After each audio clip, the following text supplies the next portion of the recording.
إن إبراهيم كان أمة قانتا لله حنيفا ولم يك من المشركين شاكرا لأنعمه اجتباه وهداه إلى صراط مستقيم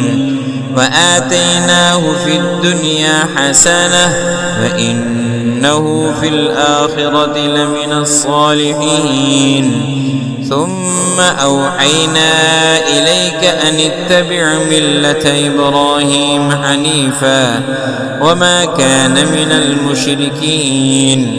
إنما جعل السبت على الذين اختلفوا فيه وإن